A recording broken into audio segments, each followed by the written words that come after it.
Hello hello hello hello hello hello मेरे बच्चे, कैसे हैं आप सब? Hope you all are doing great at your home. घर पे सब कैसे हैं? बढ़िया। अंकल जी आंटी जी ठीक है, घर वाले घर वाली ठीक है। सो आज एक ऐसे चैप्टर का वन शॉट लेकर आए हैं जो बच्चों को बड़ा कंफ्यूज करता है। उनको समझ नहीं आता यार ये चैप्टर कैसे करना है। तो टेंशन मत लो मेरे बच्चे, आपकी बड़ी बहन आ चुकी है। आपको ये जो सब्जेक्ट है, ये जो चैप्टर है वो बड़ा इजी लगेगा। उसके बाद बस एक बात ध्यान रखना, अगर आपको इस चैप्टर के नोट्स चाहिए रहेंगे मेरे बच्चे, तो आपको अपना एनरोलमेंट करवाना पड़ेगा। मतलब आपको पीडब्ल्यू की ऐप में जाना पड़ेगा। वहां पर सीएस एग्जीक्यूटिव दिसंबर 2025 और जून 2026 बैच में आपको एनरोल करवाना पड़ेगा। और वन शॉट के नोट्स आपको फ्री ऑफ कॉस्ट मिल जाएंगे, बस आपको एनरोल करवाना है। ठीक है रजे? अब ये जो चैप्टर है रजे, सोर्सेज ऑफ लॉ, इसे ना मैं दो पार्ट्स में डिवाइड करती हूँ। ठीक है? एक तो आता है मेरे बच्चे थ्योरीज ऑफ लॉ, जिसमें रॉस्कियो पाउंड, केल्सन, हार्ट, इनकी थ्योरीज है, राइट। और एक पॉइंट है सोर्सेज ऑफ लॉ, मतलब लॉ के सोर्सेज कितने हैं। तो देखो, जो सोर्स ऑफ लॉ वाला पोर्शन है ना, वो तो बहुत इजी है, जिसमें आपको बता रखा है कि प्राइमरी सोर्स होते हैं, सेकेंडरी सोर्स होते हैं। प्राइमरी सोर्स कौन से हो गए? Custom, judicial precedent, personal laws, acts. Secondary कौन से हो गए? Justice, equity, good conscience, English laws and mercantile laws, right. ये जो सोर्सेज ऑफ लॉ वाला पार्ट है, ये कंपैरेटिवली वेरी इजी है। बच्चों को दिक्कत आती है थ्योरीज करने में। तो मैंने क्या किया है रजे, थ्योरीज का ना मैंने इस तरीके से एक चार्ट बनवाया है एआई से। अब इसमें शायद अटैच्ड नहीं है, मैं वो आपको अटैच करके वो चार्ट दे दूंगी, राइट। तो मैंने एक बड़ा अच्छा चार्ट है, आप उस चार्ट को रिवाइज कर सकते हो। उसमें सारे जूरिस्ट की जो है वो थ्योरीज है, वो मैं आपको क्लास में भी करवा दूंगी। So you don't have to worry about it. ठीक है? अब आओ, लॉ मेकर कहता है शिवानी, सबसे पहले बात करते हैं सोर्सेस की। अच्छा, जब हम सोर्सेस की बात करते हैं, मतलब लॉ आया कहां से, है ना। अब जो आप लॉ पढ़ते हो, एक बार बताना, यूजुअली आप एक्ट्स पढ़ते हो। क्या पढ़ते हो? एक्ट्स। जो आपने कंपनीज एक्ट पढ़ा, जो आपने इंडियन कॉन्ट्रैक्ट एक्ट पढ़ा, नेगोशिएबल इंस्ट्रूमेंट पढ़ा है, बीएनएस पढ़ा है, बीएनएसएस पढ़ा है, ये सब पार्लियामेंट ने बनाए हैं। ये सुनो, ये सब किसने बनाया है? पार्लियामेंट ने बनाया है। तो जब लॉ की बात करते हैं, तो जो लॉ में हम सबसे ज्यादा पढ़ते हैं वो है एक्ट। तो मतलब क्या act is a source of law? Yes और नो? बिल्कुल, act is what? A source of law. And on the same time, अगर आप लॉ ऑफ टॉर्ट पढ़ते हो, तो लॉ ऑफ टॉर्ट का तो कोई एक्ट है ही नहीं। यस और नो? ये एडमिनिस्ट्रेटिव लॉ, इनका तो कोई एक्ट है ही नहीं। इसमें आप क्या पढ़ते हो? इसमें आप जुडिशियल डिसीजंस पढ़ते हो। इसमें आप क्या पढ़ते हो? जुडिशियल डिसीजंस पढ़ते हो। तो जो ये जुडिशियल डिसीजंस हैं, क्या दे आर ऑल्सो एक्ट? क्या they are also source of law? The answer is yes, they are also source of law. तो उसी तरीके से लॉ के ना कुछ सोर्सेज हैं। तो लॉ मेकर ने कहा है शिवानी देख, कुछ तो है प्राइमरी सोर्सेज और कुछ तो है सेकेंडरी सोर्सेज। प्राइमरी सोर्सेज मतलब प्राइमरीली लॉ कहां से आता है, और सेकेंडरी सोर्सेज मतलब अगर इनमें से नहीं आया तो किस में से आएगा। ठीक है? अब जैसे हमने बात करी एक्ट्स, हम हमेशा ऑलमोस्ट एक्ट्स पढ़ते हैं। हम जुडिशियल डिसीजंस पढ़ते हैं। जुडिशियल डिसीजंस को बोला जाता है जुडिशियल प्रेसिडेंट्स। क्या बोला जाता है मेरे बच्चे? Judicial precedents. तो ये जो जुडिशियल डिसीजंस हो गए, ये जो एक्ट्स हो गए, ये क्या है? Primary source. इन दोनों को तो याद करने की जरूरत ही नहीं है। उसके बाद, क्या हर इंडिविजुअल का अपना कोई पर्सनल लॉ होता है? हिंदू का हिंदू लॉ, मुस्लिम्स का मुस्लिम्स लॉ, यस और नो? हमारी जितने भी हम जो भी करते हैं, क्या वो पर्सनल लॉ से गवर्न होता है? The answer is yes. So personal law is also primary source. And law maker कहता है शिवानी, सबसे बड़ा जो प्राइमरी सोर्स है ना, वो है कस्टम, रीति रिवाज। क्योंकि भाई रीति रिवाज 1000 सालों से एक ही ही तरीके से फॉलो आते हैं, एक ही तरीके से लोग उन्हें फॉलो करते हैं, और वही तरीका अब लॉ बन चुका है। हिंदू में शादी में, मतलब हिंदू की शादी में मांग में सिंदूर भरते हैं, 7 फेरे लेते हैं, लड़की लड़के के घर जाती है, ये क्या है? ये स्टार्टिंग तो कस्टम ही हुई होगा ना इसका, ये और नो, और लोग अब इनको हार्डकोर तरीके से फॉलो करते हैं। तो किसी भी इंसान के लिए जो सबसे पहला सोर्स रहता है लॉ का, वो रहता है कस्टम। अगर कोई लॉ कस्टम के अगेंस्ट है तो हम उसे फॉलो करने में हिचकिचाते हैं। तो कस्टम एंड लॉ कहीं ना कहीं कोएग्जिस्ट करते हैं, यस और नो। तो क्या प्राइमरी सोर्सेज याद हुए? मैम 4 प्राइमरी सोर्सेज हैं, हमें याद हो गए। आ जाओ बताओ, जब आप प्राइमरी सोर्सेज की बात करते हो तो कौन कौन से प्राइमरी सोर्स है? मैम सबसे पहला तो आपका है कस्टम, ठीक है। उसके बाद है जुडिशियल प्रेसिडेंट, ठीक है जी। उसके बाद है एक्ट्स और स्टैट्यूट्स, एंड उसके बाद है पर्सनल लॉज। सेकेंडरी पे जाएंगे। सबसे पहला कस्टम, जुडिशियल प्रेसिडेंट्स, एक्ट्स और स्टैट्यूट्स। एक्ट्स और स्टैट्यूट्स एक ही बात है, यस और नो। एंड उसके बाद है पर्सनल लॉ। तो सबसे पहले हम चलते हैं कस्टम पर। लॉ मेकर कहता है शिवानी देख, एक वैलिड कस्टम बनाने के लिए ना उसमें कुछ चीजें होनी चाहिए। मैंने कहा जैसे कि कह रहा अगर मान ले कोई भी ऐसा रिवाज है जो कल ही शुरू हुआ है तो उसे कस्टम कहना सही नहीं है, क्योंकि वो ट्रेंड है। ट्रेंड रोज आता है, ट्रेंड रोज जाता है। आप सिंपल सी बात, शादी में सिंदूर लगाने का ट्रेंड है या कस्टम है? कस्टम है। बैचलर्स पार्टी ट्रेंड है या कस्टम है? ट्रेंड है। तो अगर वो शॉर्ट टर्म आ रहा है तो वो ट्रेंड है, राइट? तो लॉ मेकर कहता है शिवानी मेरी बात सुन, कस्टम ना एक लॉन्ग पीरियड के लिए होना चाहिए। मतलब सिंपल सी बात, जो बहुत पुराना हो, लोग उसे मानते हो, जो मानना रीजनेबल भी हो, जिसमें किसी की हानि ना हो, यस और नो, जो लॉ को कॉन्ट्रावीन ना करे। मतलब अगर आप देखो तो it is like a journal sense, it is like a what, journal sense. तो कस्टम में ना कुछ फीचर्स होने चाहिए, कस्टम की कुछ रिक्विजिशंस होनी चाहिए। मैंने कहा कैसे? लॉ मेकर कहता आजा बताता हूं, देख। सबसे पहला तो एंटीक होना चाहिए, मतलब ओल्ड इनफ। सबसे पहला तो मेरे बच्चे एंटीक होना चाहिए, मतलब ओल्ड इनफ। उसके बाद सर्टेनिटी होनी चाहिए, पता होना चाहिए। It must be clear and definite, certainty होनी चाहिए। रीजनेबलनेस होना चाहिए, फेयर और लॉजिकल। जैसे सती प्रथा है, सती प्रथा को हम कस्टम नहीं बोल सकते because it is not reasonable. Compulsory observance होनी चाहिए, मतलब सब लोग उसे फॉलो करें। Conformity with law and morality, law and morality के अगेंस्ट नहीं होना चाहिए।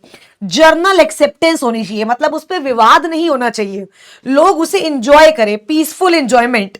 एंड कंसिस्टेंसी, कंसिस्टेंसी मतलब दूसरे लॉस या दूसरे कस्टम के साथ वो कंफ्लिक्ट ना करे, यस और नो। तो ये सब हैं वैलिड कस्टम के रिक्विजिट। एक बार इसे याद करते हैं, ठीक है, क्योंकि ये चैप्टर थोड़ा सा याद करने वाला है। तो आप कोशिश करोगे कि जब आप वन शॉट देख रहे हो ना, तो आप मेरे साथ ही इस चैप्टर को याद करते जाओ। जल्दी बताइए, रिक्विजिट ऑफ वैलिड कस्टम। सबसे पहले तो पुराना होना चाहिए, इममोर्टल, इममेमोरियल, इममेमोरियल, एंटीक्विटी, ठीक है जी। उसके बाद नॉट अगेंस्ट लॉ, यस और नो, अगेंस्ट लॉ नहीं होना चाहिए, अगेंस्ट मोरालिटी नहीं होना चाहिए, रीजनेबल होना चाहिए। अच्छा, रीजनेबल का मतलब लॉजिकल होना चाहिए, यस और नो। सब उसको एंजॉय करें, पीसफुल एंजॉयमेंट होनी चाहिए। क्या होनी चाहिए मेरे बच्चे? Peaceful enjoyment. उसके बाद यूनानिमिटी ऑफ ओपिनियन, मतलब सब उसे माने, यूनानिमिटी ऑफ ओपिनियन। उसके बाद कंसिस्टेंसी, दूसरे कस्टम्स के अगेंस्ट नहीं हो, कंसिस्टेंसी। उसके बाद है सर्टेनिटी, कि भाई जो है पता हो कि क्या है, क्लियर है। उसके बाद कंपल्सरी ऑब्जर्वेंस, बस एक ही रह गया, कंपल्सरी ऑब्जर्वेंस। क्या आपको सारे लिखकर आने या नहीं?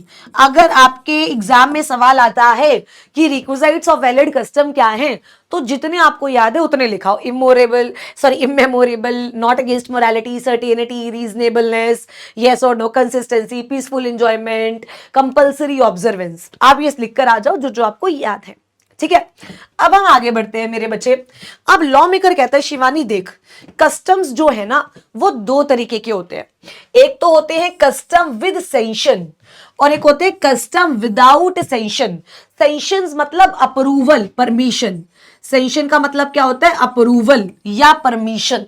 ठीक है, कस्टम विद सैंक्शन मतलब जो लॉ में भी रिकॉग्नाइज्ड है कि हाँ ये कस्टम्स हैं। एंड कस्टम विदाउट सैंक्शंस जो सिर्फ और सिर्फ हम सोसाइटी के पीयर प्रेशर की वजह से फॉलो करते हैं। जैसे बड़ों के पैर छूना, यस और नो, आप नहीं छुओगे तो आप बदतमीज कहलाई जाओगे, पर it is not legally binding. क्या अपनी गली की आंटी को देखकर हेलो आंटी हाउ यू ऐसे भी बोल सकते हो? द आंसर इज बोल सकते हैं। कहीं लॉ में नहीं लिखा कि पैर छूने हैं, but it is because of the society we live in कि हमें ऐसा लगता है कि अगर भाई नहीं पैर छुए तो हम बदतमीज हैं। That is custom without sanction, मतलब जिसकी लॉ में कोई रेलेवेंसी नहीं है बट हम उसे सोसाइटी में फॉलो करते हैं। हम उसमें किसको फॉलो करते हैं रजे? सोसाइटी को। That is custom without sanction. These are positive morality, मतलब ये मोरालिटी के ऊपर बेस्ड होते हैं एंड लीगली बाइंडिंग नहीं होते हैं। These are followed due to social pressure.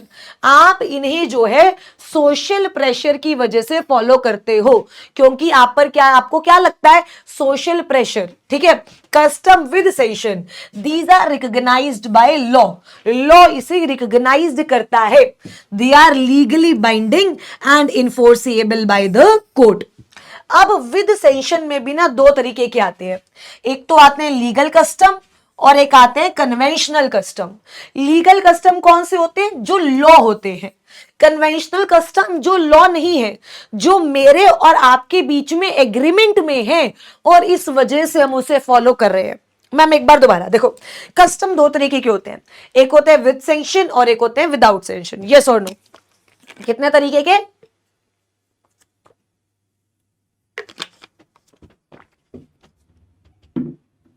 दो तरीके के। ठीक है, एक है विद सैंक्शन, एक है विदाउट सैंक्शन। विद सैंक्शन जो सिर्फ और सिर्फ आप मोरालिटी के बेसिस पर फॉलो कर रहे हो, without sanction. And with sanction मतलब these are recognised by law. These are what? Recognised by law. These are legally binding. तो अगर मैं बात करूं तो देखो इस तरीके से बोल सकती हूं, रिकॉग्नाइज्ड बाय लॉ, ठीक है जी, एंड ऑल्सो लीगली बाइंडिंग। क्या होते हैं मेरे बच्चे? लीगली बाइंडिंग होते हैं। क्या होते हैं? Legally binding and enforceable by court. Enforceable by what? Court.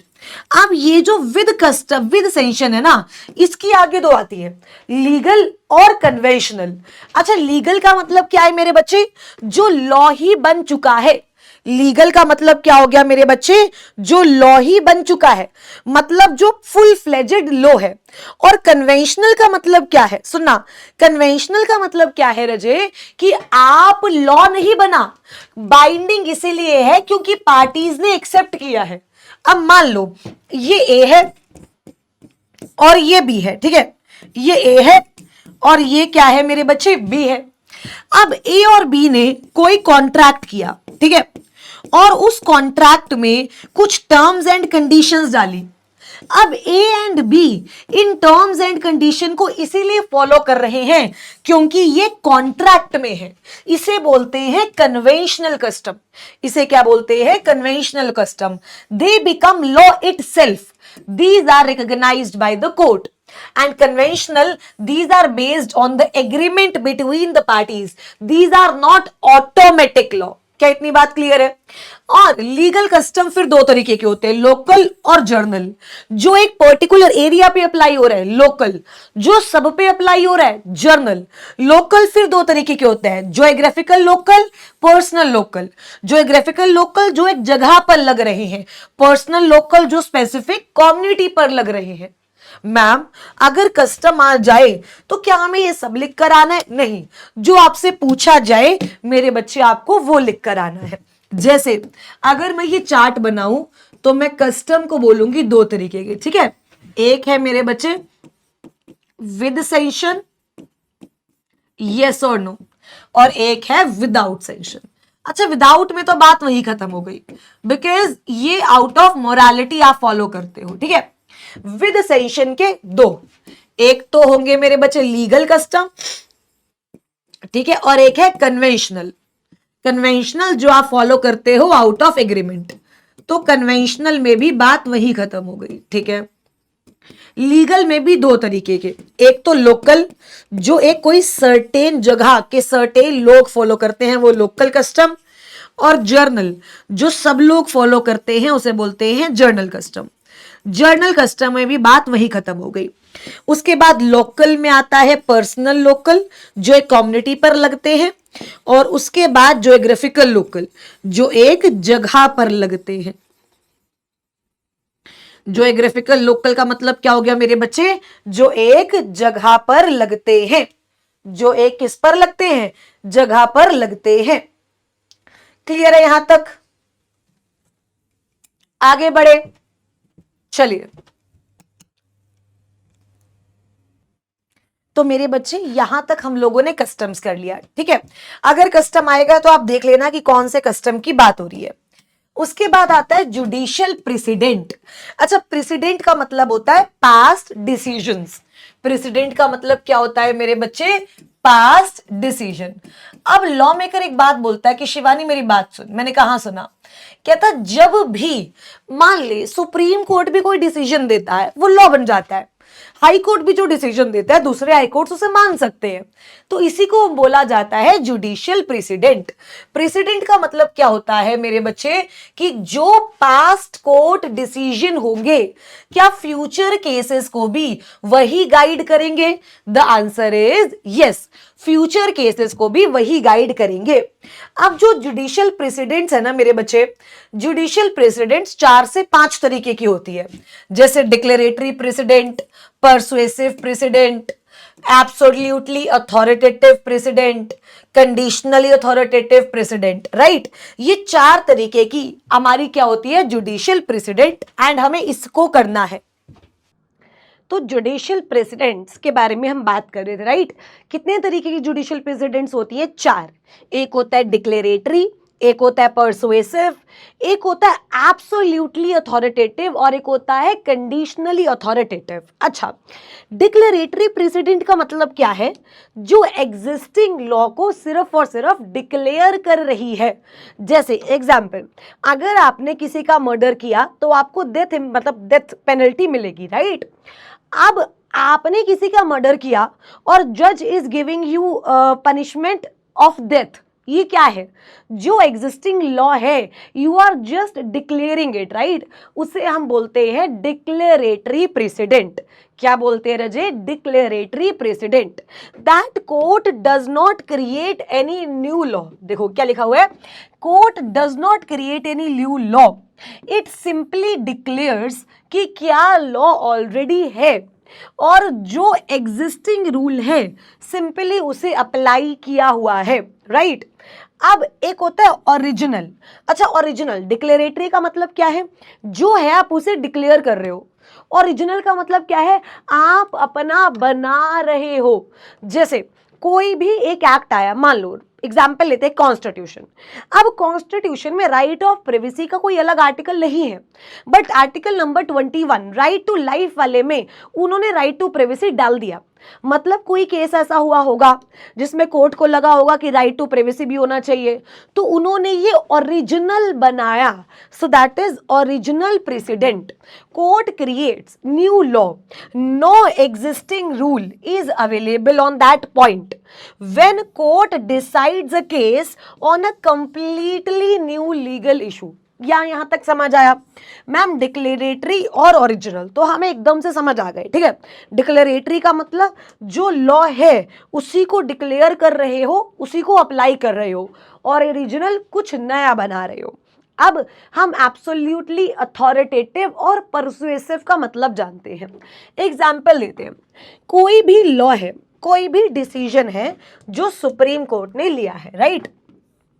Supreme court ने कोई भी डिसीजन लिया है, मुझे बस एक बात बताओ, क्या वो डिसीजन लोअर कोर्ट पे बाइंडिंग होगा या बाइंडिंग नहीं होगा? बताओ।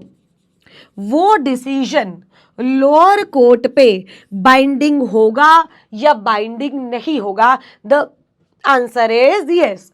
क्या लोअर कोर्ट को वो डिसीजन मानना पड़ेगा? The answer is yes. मान लो लोअर कोर्ट, मान लो हाई कोर्ट, क्या उसे वो डिसीजन मानना पड़ेगा? यस। क्या हाई कोर्ट 3-5 कर सकता है? अरे मैं ये फॉलो नहीं करूंगा, अरे ऐसे नहीं कर सकता। सो that is absolutely authoritative. That is what? Absolutely authoritative, मतलब जो मानना ही मानना है बिना किसी कंडीशन के। लेकिन वही सिंपल सी बात, पंजाब हाई कोर्ट ने कोई डिसीजन दिया, ठीक है, अब लॉ मेकर कह रहे हैं शिवानी जो बॉम्बे हाई कोर्ट है वो उस डिसीजन को कंसीडर कर सकता है, पर जरूरी नहीं है कि उसे वो डिसीजन मानना ही मानना है। समझ, पंजाब हाई कोर्ट ने कोई डिसीजन दिया, ठीक है, जरूरी नहीं है कि बॉम्बे हाई कोर्ट उस डिसीजन को माने ही माने। उसे देखना है, अगर उसे लगता है वो मान सकता है तो ठीक है, उसे लगता है वो नहीं मान सकता तो भी ठीक है।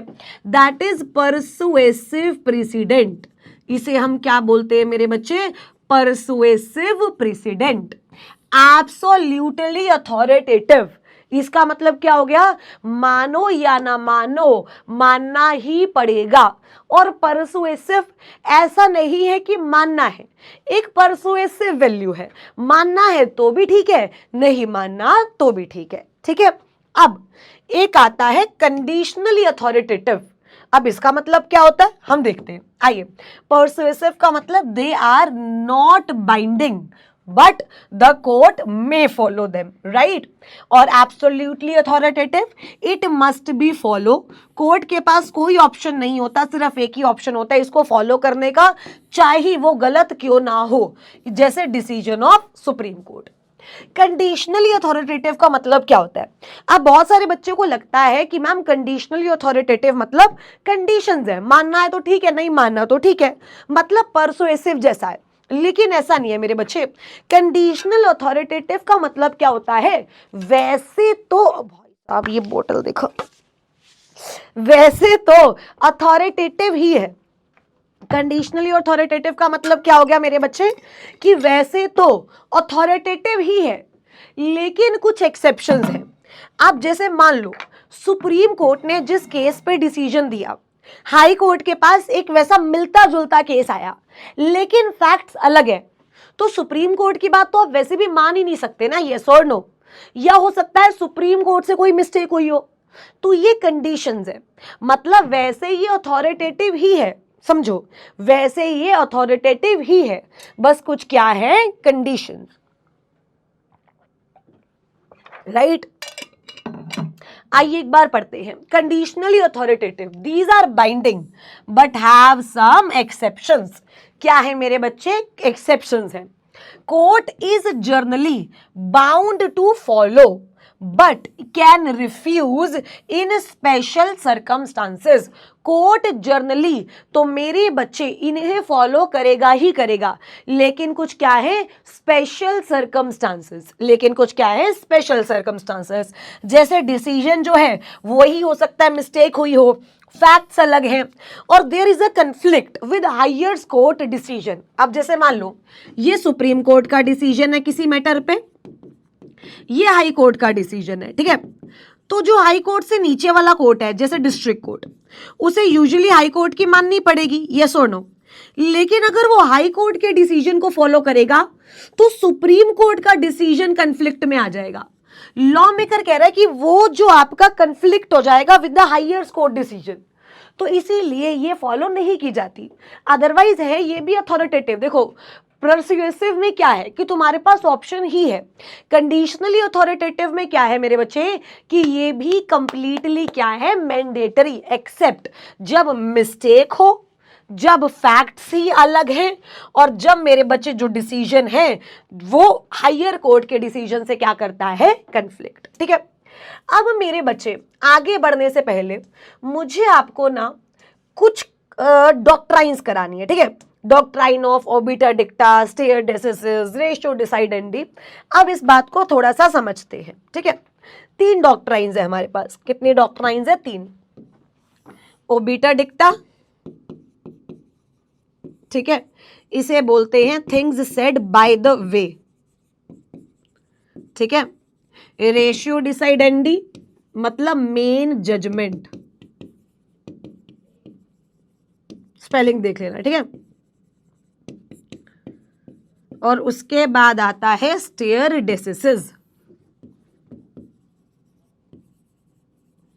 स्टेयर डेसिसिस मतलब फॉलो द रूल, मतलब जो ऑलरेडी लेड रूल है उसे फॉलो करो, ठीक है। एग्जाम्पल लेते हैं, हमारे स्कूल में फोन लाना मना है, ठीक है, कि आप एक स्कूल में जो फोन है वो फोन लेकर के नहीं आ सकते हो। यस और नो? आप स्कूल में बोला कि फोन्स अलाउड नहीं है, ठीक है। अब मैं फोन लेकर चली गई। अच्छा, मुझे प्रिंसिपल टीचर ने पकड़ा, प्रिंसिपल के पास लेकर गई।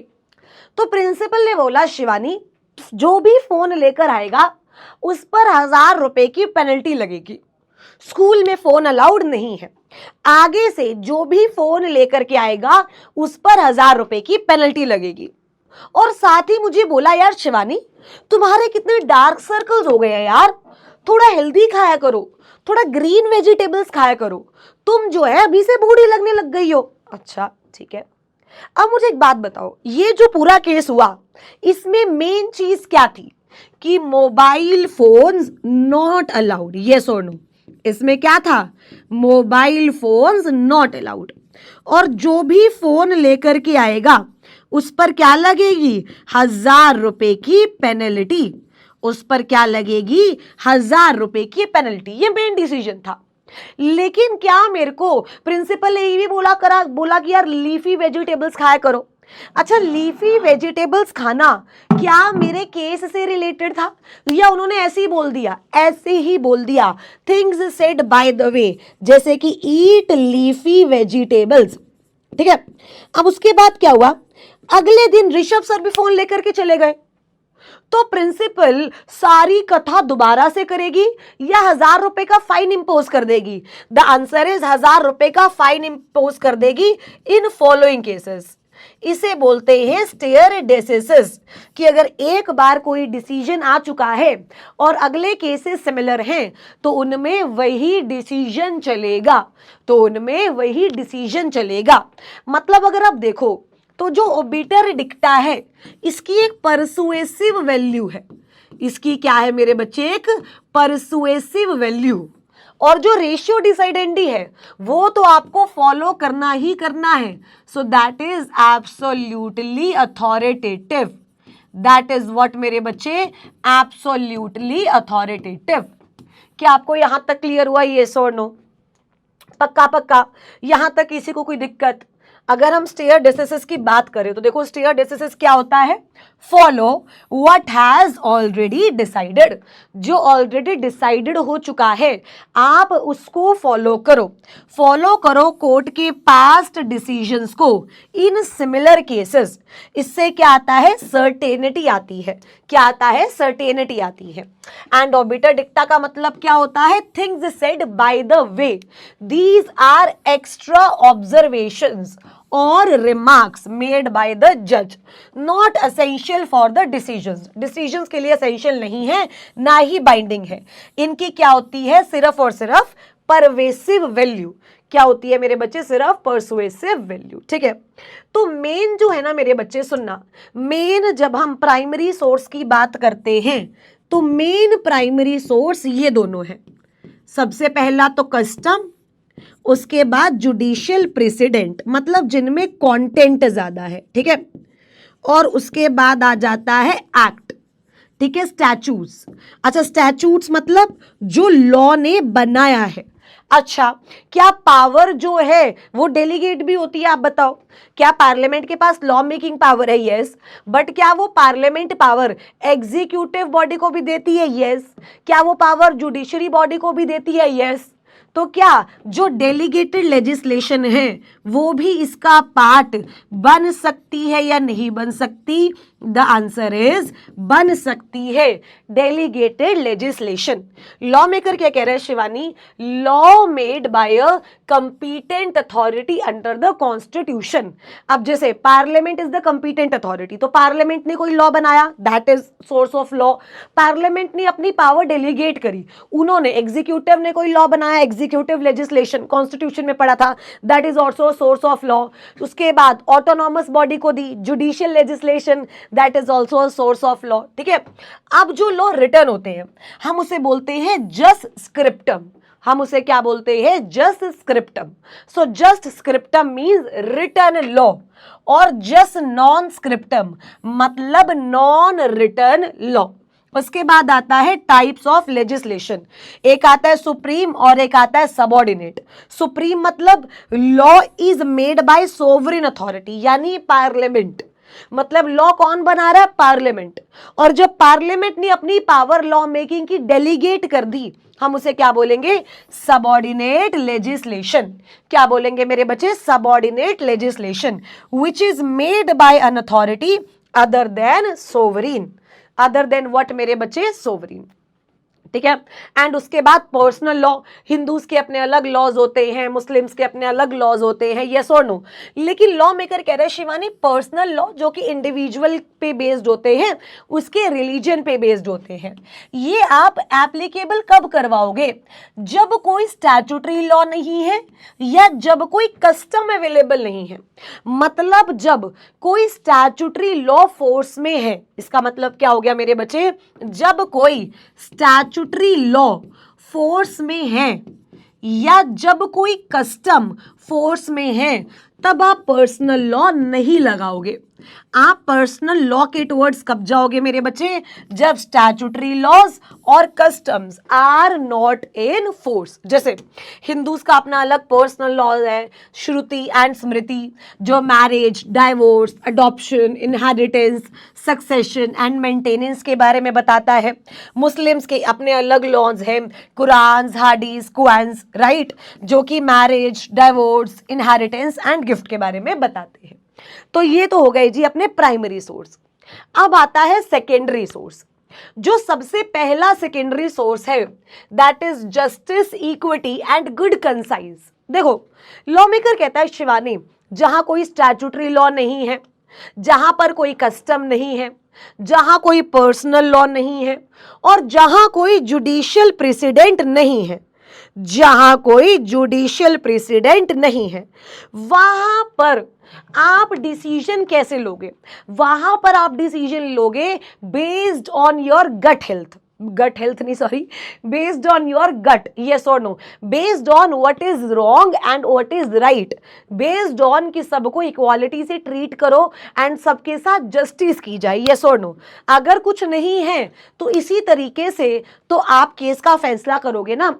तो देखो व्हेन लॉ नो एग्जिस्ट, जब कोई भी लॉ एग्जिस्ट नहीं करता, कोर्ट डिसाइड करता है केस को on the based of fairness, reasonableness and morality. ठीक है, इसको आप अप्लाई कब करते हो? Only applied when there is no statutory law, when there is no custom and when there is no personal law. Law maker कहता है court can apply that is justice, equity and good concise unless it is inconsistent with the Hindu law। ऐसा नहीं होना चाहिए कि personal law से inconsistent है। ये जो कंसेप्ट है justice, equity and good conscience का, it is introduced by the Impey regulations and it is developed during the British rule in India. Developed during what? British rule in India. ठीक है जी। उसके बाद दूसरा सोर्स है English law. अच्छा, हमारे जो इंडियन लॉज हैं these are influenced by the English law. अब मुझे एक बात बताओ, इंडियन लॉ के जो सोर्सेज हैं कहीं ना कहीं आपको नहीं लगता इंग्लिश लॉ के भी तो वही सोर्सेज हैं? यस और नो। इंडियन लॉ कस्टम से आता है, जुडिशियल प्रेसिडेंट से आता है, स्टैट्यूट से आता है, जस्टिस इक्वालिटी से आता है, पर्सनल लॉ से आता है। इंग्लिश लॉ या फॉर गॉड से कोई भी लॉ है, सोर्सेज तो सेम ही रहते हैं ना, यस और नो। तो सोर्सेज ऑफ इंग्लिश लॉ क्या है? Common law. Common law is like custom plus judicial president. उसके बाद law merchant. Law merchant means law that is used by traders, वो लॉ जो ट्रेडर्स यूज करते हैं। उसके बाद principle of equity and statute law.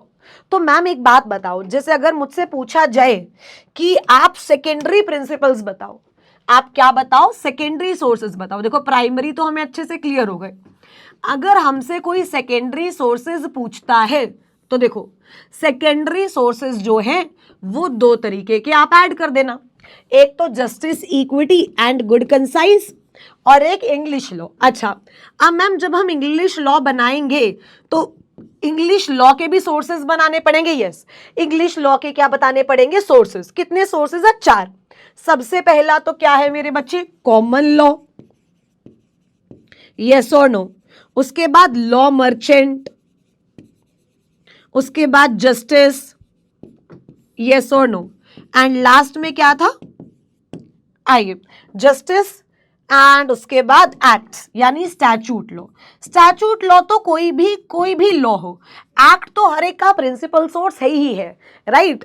तो अगर आपसे सेकेंडरी सोर्सेस पर सवाल आते हैं मेरे बच्चे, तो इस तरीके से आप लोग लिख करके आएंगे। डन, कोई दिक्कत कोई परेशानी नहीं मैम, यहां तक we all are very sorted. देखो अब कॉमन लॉ क्या है, कस्टम प्लस में जो जुडिशियल प्रेसिडेंट है उनका एक mixture, that is law developed by जजेस through the decisions. It is also the unwritten law which is based on the custom. जो कॉमन लॉ है it uniformly applies across the England, ठीक है जी। Law merchant, law followed by the traders, ठीक है। अच्छा, कभी भी लॉ मर्चेंट की अगर आप बात करो, ये लॉ कब बनेगा, जब ये एंशिएंट है, जर्नल है and it is universally acceptable, it is universally acceptable. उसके बाद principle of equity and statute law, ये तो आपको पता ही है। कहीं ना कहीं ये जो सोर्सेज ऑफ लॉ वाला पोर्शन है ना मेरे बच्चे, ये पोर्शन बहुत ईजी है, आप इसे बहुत आराम से कर सकते हो, ठीक है। सोर्सेज ऑफ लॉ अपना डन होता है। अब हम कहां पर आते हैं, स्कूल्स ऑफ लॉ, जहां से हमें दिक्कत आनी शुरू होती है। तो स्कूल्स ऑफ लॉ, और उसके बाद मैंने, अरे अभी भी वो ऐड नहीं हुआ, ठीक है। I will be giving you this chart, ठीक है। तो उस चार्ट में ना मेरे बच्चे मैंने सब स्कूल्स के बारे में, सब जुरिस्ट के बारे में डिस्कशन की है। तो आप उस चार्ट को 2-4 बार रीड करोगे ना, आपके सारे जुरिस्ट ऑलमोस्ट आराम से क्लियर हो जाएंगे बिना टेंशन के। आओ, सबसे पहला है स्कूल ऑफ जुरिस्प्रूडेंस। 1 2 3 4 5 6, कितने स्कूल्स हैं, 6 स्कूल। NAHESR,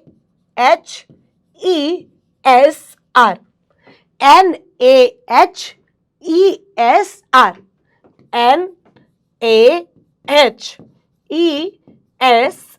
ठीक है। ये 6 स्कूल्स है। N से नेचुरल, A से एनालिटिकल, H से हिस्टोरिकल, E से एथिकल, S से सोशियोलॉजिकल एंड R से रियलिस्टिक।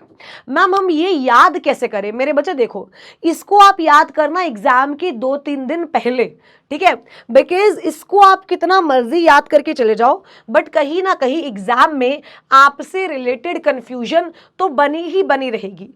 तो बहुत इजी चीज क्या है कि पेपर के 2-3 दिन पहले उठाना और याद करना, और थोड़ा सा बेसिक कॉमन सेंस से याद करने की कोशिश करेंगे। नेचुरल, ये बोलता है कि law is the reason, highest reason implanted in nature, मतलब लॉ भगवान के द्वारा बनाया गया है, लॉ सर्वोप्रिय है, लॉ हर जगह है, that is natural school. Analytical school क्या बोलता है, law is the command of sovereign.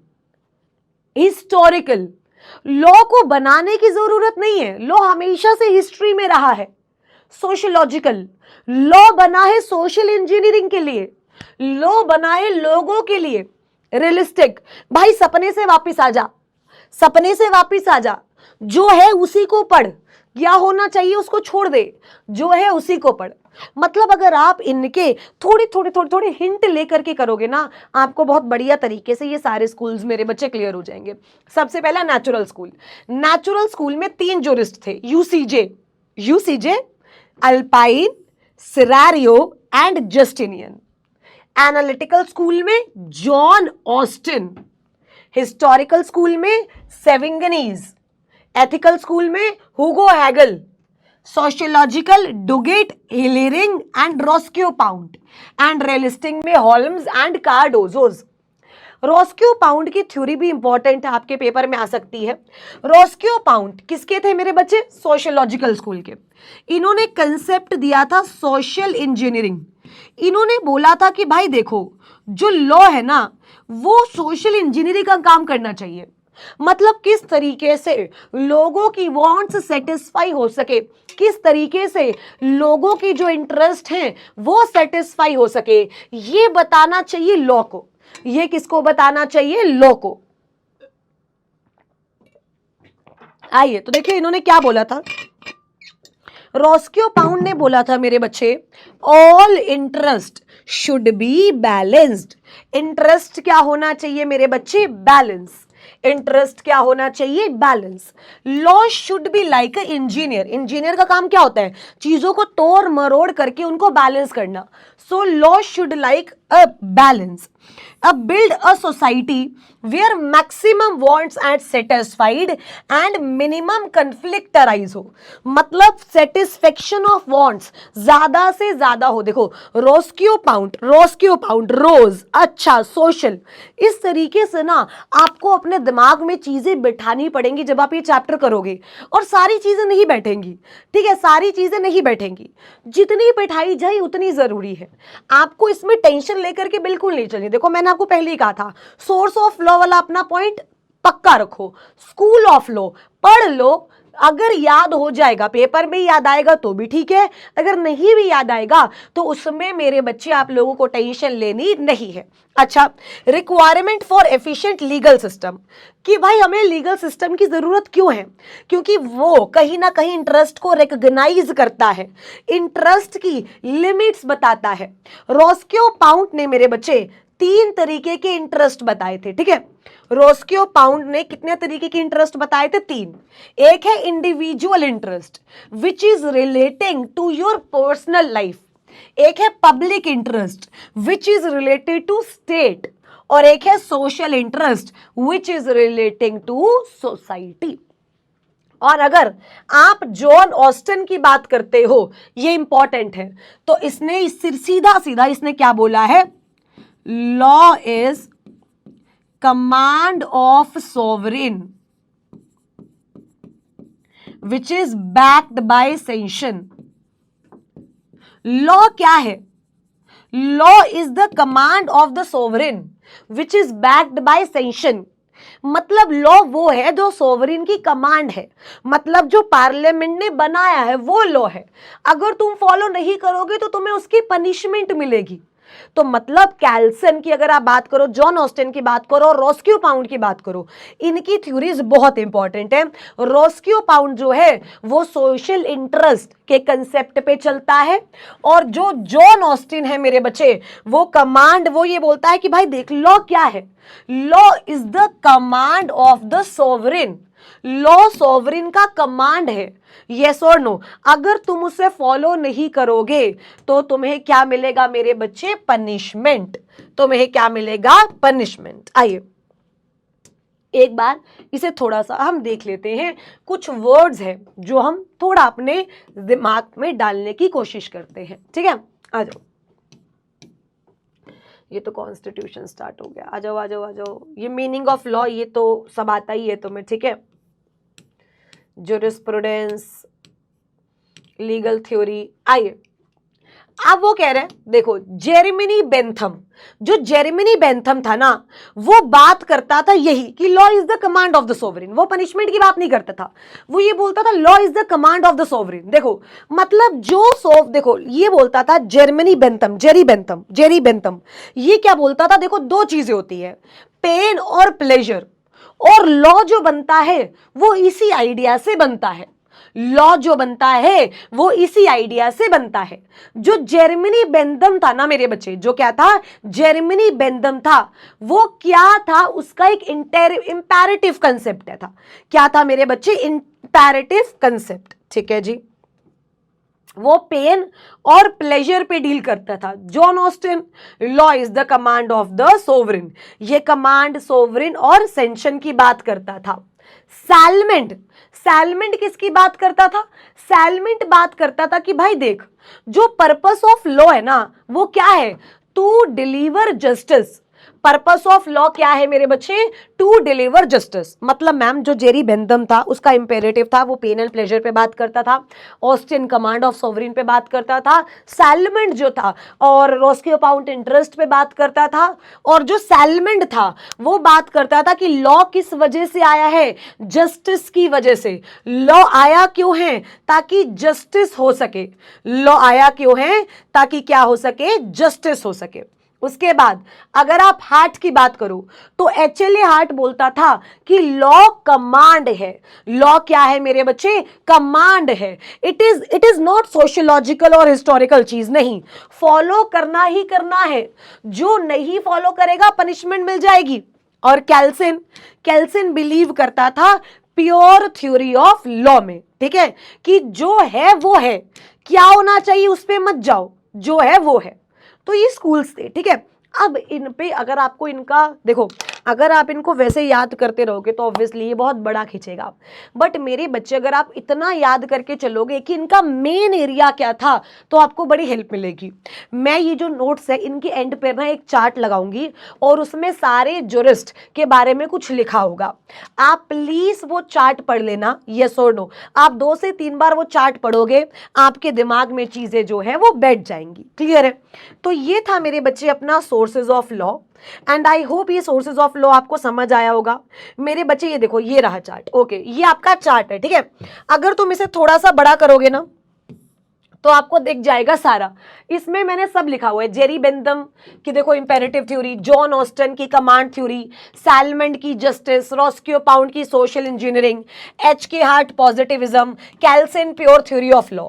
और देखो इनमें इनका कंपैरेटिवली समरी भी दे रखी है। तो अगर आप ये चार्ट भी 4 से 5 बार पढ़ लोगे तो भाई आपकी सारी थ्योरीज आप पेपर में ना आराम से 5 में से 3-4 नंबर तो लेकर आ सकते हो, ठीक है। तो ये अपना सोर्सेज ऑफ लॉ रहा। अगला वन शॉट भी किसी बहुत इंपॉर्टेंट चैप्टर का जल्दी आएगा। इसका मैं बहुत जल्दी इसलिए लेकर आई, जल्दी मतलब कि पहले, क्योंकि बच्चे बहुत ही सोचते थे कि हम इस चैप्टर को छोड़कर जाए, बट प्लीज मेरे बच्चे छोड़कर जाना कभी भी किस चैप्टर को ऑप्शन नहीं होता। फटाफट से बता दो आज की क्लास दिमाग में क्लियर या दिमाग से क्लियर? आई होप आज की क्लास दिमाग में क्लियर होगी। मेहनत हमारी, रिजल्ट हमारा, छुट्टी हमारी। Thank you so much, have a great great great day. Thank you so much.